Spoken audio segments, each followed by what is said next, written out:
Hello दोस्तों, concussion rule ने बवाल मचा रखा है। जी हाँ दोस्तों, बटलर ने भी कह दिया है कि अगले मैच में हम 12 खिलाड़ियों की लिस्ट देंगे और उन्होंने ऐसा इस वजह से बोला क्योंकि वो नाखुश थे और उस मैच की हार की वजह से, भारत के डिसीजन की वजह से। जी हाँ दोस्तों, कंकशन रूल है। उस रूल में आप एक खिलाड़ी को अगर चोट लगती है तो उसी जगह पे दूसरा खिलाड़ी मैदान में आ सकता है, वो खेल भी सकता है। एज आईसीसी रूल बुक के हिसाब से वो चीज वैलिड है, लेकिन कहीं ना कहीं इस रूल ने बवाल मचा रखा है। बवाल इस वजह से मचा रखा है क्योंकि शिवम दुबे बल्लेबाजी कर चुके थे और गारंटीड के था कि वो बॉलिंग नहीं करते, भारत उन्हें बॉलिंग में यूज नहीं करता, जिसकी वजह से हर्षित राणा जब मैदान में आए उनके जाने के बाद तो हर्षित राणा को ऐसा बॉलर लाया गया और बिल्कुल आईपीएल के इंपैक्ट प्लेयर की तरह उसको इस्तेमाल कर लिया गया। और इस वजह से जोस बटलर, क्या क्रिकेट जगत नाराज है, इंग्लैंड क्रिकेट नाराज है और कहीं ना कहीं बहुत सारे जर्नलिस्ट ने भी इस चीज को लेकर सवाल उठाया। और एज ए जर्नलिस्ट मैं भी ये चीज कहना चाहूंगा कि भारतीय टीम ने यहाँ पर गलत किया। जी हाँ, वहां पर जो भी तरीका अपनाया भारत ने जीत के लिए या जो भी था, बट ये कहीं ना कहीं मतलब एक क्रिकेट की मानवता के थोड़ा सा खिलाफ मुझे लगा कि भारत को, देखिए रूल के हिसाब से तो भारत ने बिल्कुल सही किया,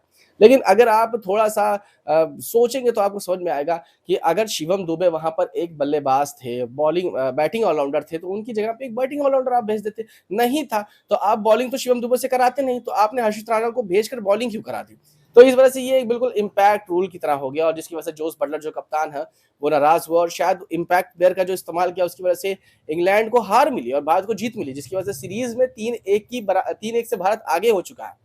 सीरीज को अपने कब्जे में कर लिया है और अब इंग्लैंड के पास सिर्फ औपचारिकता बची है। तो लास्ट मैच बचा हुआ है, ऐसे में बटलर जो कि बहुत नाराज दिखे, साथ में माइकल वॉन और इंग्लैंड के जो बहुत सारे दिग्गज खिलाड़ी हैं वो भी नाराज हुए। यहाँ तक कि इंग्लैंड की मीडिया भी बहुत नाराज इस चीज से हुई कि कहीं ना कहीं भारतीय टीम ने गलत किया। और साथ में बहुत सारे क्रिकेट जर्नलिस्ट जैसे विक्रांत गुप्ता और बहुत सारे लोग इस चीज से, इस पे सवाल उठाए और वो बिल्कुल वैलिड चीज थी। कहीं ना कहीं जो लाइक टू लाइक सब्स्टिट्यूशन होता है वो भारत ने नहीं किया, जिसकी वजह से ये एक सवाल उठा और भारतीय टीम को विजय प्राप्त हुई इसकी वजह से। और हर्षित राणा का ड्रीम डेब्यू हो गया, ड्रीम डेब्यू, और ये डेब्यू था या नहीं था समझ में नहीं आया क्योंकि एज एन सब्स्टिट्यूट प्लेयर वो मैदान में उतरे, अपनी पूरी गेंदबाजी भी कर ली, 3 विकेट भी ले लिए और जरूरत जो जरूरी विकेट थे उन्होंने वहां पर ले लिया। तो जहां पर शिवम दुबे गेंदबाजी नहीं करने वाले थे वहां पर हर्षित राणा की गेंदबाजी करके चले गए, एक इम्पैक्ट प्लेयर का तरीका अपना लिया भारतीय टीम ने और फायदा उठा लिया इस आईसीसी के कंकशन रूल का।